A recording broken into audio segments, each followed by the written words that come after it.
bahas struktur Ruby on Rails yang bakal kita sering pakai gitu ya di projectnya kita nanti. Oke, di sini gue udah buka Visual Studio Code yang kemarin. Di sini kita lihat ada banyak folder dan file. Nah, kita coba bahas satu persatu, dikit-dikit aja. Di folder app ini kalau kita buka, itu ada berbagai macam folder, aset, channel dan seterusnya. Kita bahas dari aset dulu.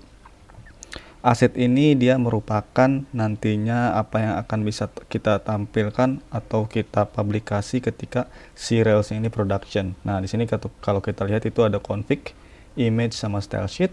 Nah, kalau buat image ini nanti image-image yang akan kita bisa tampilkan ke view ya atau ke UI gitu. Untuk style sheet sendiri di sini merupakan ada application.css yang mana kalau kita buka folder views di bawah seperti yang kemarin ada application.html.irp. Kalau kita lihat di sini di embedded Ruby, style sheet link tag-nya itu dia menuju ke application, yang mana application ini tuh dapatnya dari sini. Jadi nanti kayak kalau misalkan kita setup kayak Bootstrap dan lain sebagainya, itu kita bisa setup di sini. Oke, lanjut ke yang bagian channels. Channels ini lebih ke real time ya. Jadi kayak misalkan kalau kita bikin chat aplikasi kan itu real time ya. Misalkan dari orang A ke orang B itu kan kalau dia chat sending message gitu kan langsung real time. Nah, kita settingnya nanti di sini di bagian channels.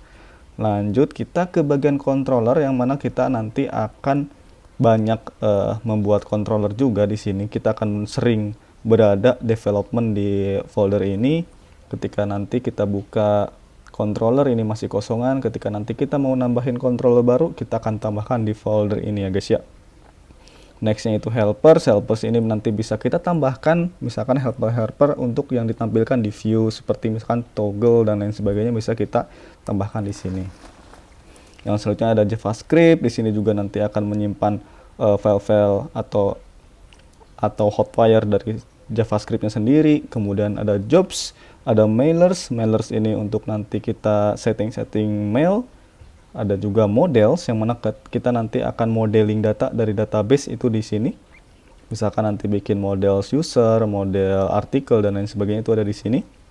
Kemudian views yang udah kita bahas untuk menampilkan ke user atau ke klien gitu ya. Jadi tampilan-tampilan yang ada di browser itu kan nanti disimpan di sini gitu. Oke, next itu ada bin. Bin itu binary extension, semuanya ada di sini. Kita nggak perlu berurusan dulu ke sini untuk sekarang. Yang selanjutnya kita buka folder config. Ya, di folder config ini tuh ada juga banyak ya. Kita perbesar lagi. Kayak misalkan environment, di sini setting-setting mulai dari environment development, production dan juga test. Semua kita nanti setting-setting di sini. Kemudian ada initializer, di sini juga ada untuk menginisialisasi misalkan untuk serializer dan lain sebagainya. Kemudian ada locals di sini untuk bahasa. Jadi kalau misalkan di sini en.yml itu artinya English, nanti kita bisa tambahkan id.yml seperti itu. Kita setup di sini. Nah, kemudian di config ini ada yang beberapa yang paling penting itu roots yang kemarin. Nah, di sini nanti kita bisa tambahkan roots atau URL yang bisa kita akses gitu di aplikasinya kita. Kemudian di sini juga ada yang penting juga itu database.yml, yang mana kemarin kan kita mengeset database-nya itu berupa Postgres. Nah, nanti di sini udah terlihat adapternya Postgres. Kemudian nanti kita bisa menambahkan username dari Postgres-nya kita, passwordnya kita juga dan seterusnya gitu. Nextnya setelah di folder config kita ada folder db, yang mana folder db ini nanti akan membuat seperti migration, kemudian nanti ada skema database-nya. Skema ini kayak misalkan kita punya table user tuh isinya ada username, ada password, misalkan seperti itu ya. Misalkan juga kita bikin model artikel, ada untuk kontennya, description, dan update-nya kapan, itu nanti akan tertulis setelah dimigrasi ada di skema di sini gitu ya. Nextnya ada lib ini untuk kayak kita mau nambahkan kayak apa ya bisa dibilang ya, kayak library untuk kita akses di aplikasinya kita supaya nggak ngumpul di app semua, itu bisa di separate di lib ini. Kemudian ada log dan public storage. Nah, untuk storage ini kayak buat penyimpanannya kita, kalau kita upload file nanti akan tersimpan ke sini gitu. Temp itu untuk kayak cache dan lain sebagainya.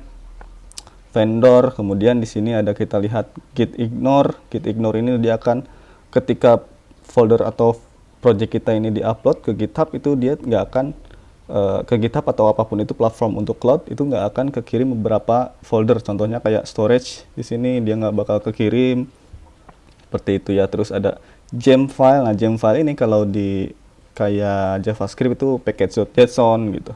Nah, itu nanti kayak file-file atau package-package yang kita gunakan itu tambahkan di sini. Misalkan kita mau menambahkan package lainnya, kita tinggal, misalkan yang ini by Crypt nih, kita tinggal komen aja di sini. Nah, nanti setelah ini udah diperbarui, kita tinggal jalankan kayak game bundle install, sorry. Kita tinggal jalankan bundle install. Nah, setelah bundle install tersebut jalan atau beres, itu akan masuk ke gamefile.log-nya ini. Jadi kayak disinilah semua kayak detail-detailnya dari package yang kita gunakan gitu guys ya. Oke, setelah ini kita akan langsung ngebikin flow dari Ruby on Rails untuk membuat semacam kayak hello world untuk pertama ya guys ya. Stay tune terus.